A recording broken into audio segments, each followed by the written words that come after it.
Jesus is coming soon, sooner than you think, sooner than many are willing to admit, and far sooner than the world is prepared for. Are you truly ready for his return, or are you merely assuming you'll have time to get ready later? Because time is not a guarantee, and eternity does not wait for hesitation. The trumpet will sound without warning, the skies will split open like a scroll, and every eye will see him, even those who pierced him. You can't ignore the signs, wars and rumors of wars, deception masquerading as light, a world plunging headfirst into lawlessness while calling it liberation.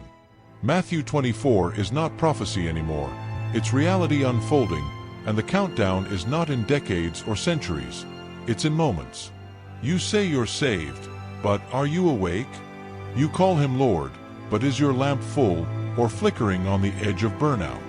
Because 10 virgins all looked the same until the midnight cry revealed the truth. 5 were ready, and 5 were left outside, begging, too late. Few people talk about the terrifying moment when the door is shut and no amount of religion, regret, or reputation can pry it open again. Jesus warned in Luke 21 verse 34, "Watch yourselves, lest your hearts be weighed down with dissipation and drunkenness and cares of this life, and that day come upon you suddenly like a trap." He didn't say that to the godless, he said it to people like you. People who go to church, read devotions, but secretly harbor compromise, distraction, and delay. You think grace gives you time to drift, but grace was given to empower urgency. What if the secret test isn't how much you do for God, but how much you're willing to let go for him, right now, before the shout of the archangel splits the silence? Are you clinging to unforgiveness, flirting with sin in the shadows, and hiding behind theology while neglecting holiness? Because Hebrews 12 verse 14 doesn't stutter, without holiness, no one will see the Lord. Not just belief, not just knowledge, holiness. That word has been stripped of power in pulpits, but heaven has not redefined it. You can't walk with the world all week and then pretend to be watching for his return. This is the hour of separation. The wheat and the tares are growing side by side, but the reapers are already sharpening their sickles. Every compromise you ignore now will testify against you later. Every later you whisper is a scheme of delay sown by the enemy, because he knows he's running out of time.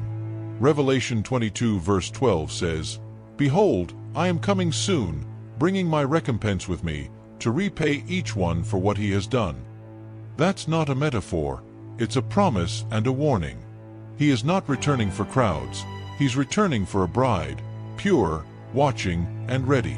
Are you that bride, or just in the crowd hoping proximity will cover complacency? Many will say, "Lord, Lord," but Jesus said only those who do the will of his Father will enter. The terrifying truth is that some who expect a crown will wake up to weeping. The shocking reality is that hell will be filled with people who thought they had more time.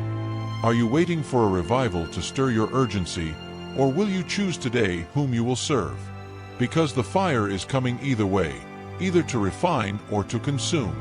Few people know how close we are to the final shaking.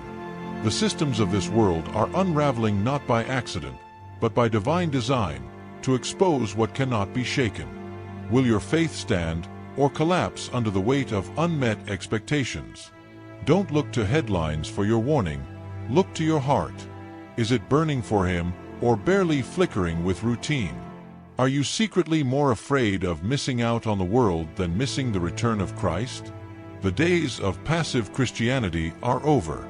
The time of lukewarm belief is being vomited out. The Spirit is crying out in urgency, not apathy. The King is not coming back for spectators, but for soldiers who refuse to bow to culture, compromise, or fear. If your love has grown cold, if your passion has dulled, then fall on your face now, while mercy is still within reach. Shake off the sleep, because the hour is far spent and the night is almost over. Romans 13 verse 11 declares, "It is high time to awake out of sleep, for now is our salvation nearer than when we believed." These aren't suggestions, they're commands written in urgency, saturated in truth, and burning with eternity. You will either be found ready or found wanting. There is no middle. This is your warning, your invitation, your moment. Don't waste it. Don't gamble eternity on another day. The King is at the door. The only question left is, are you ready?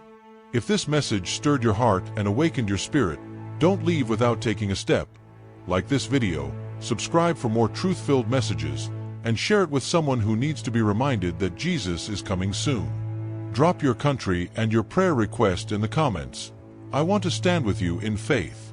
Let's flood this platform with urgency, hope, and the fire of revival. Stay ready. Stay watching. Stay faithful.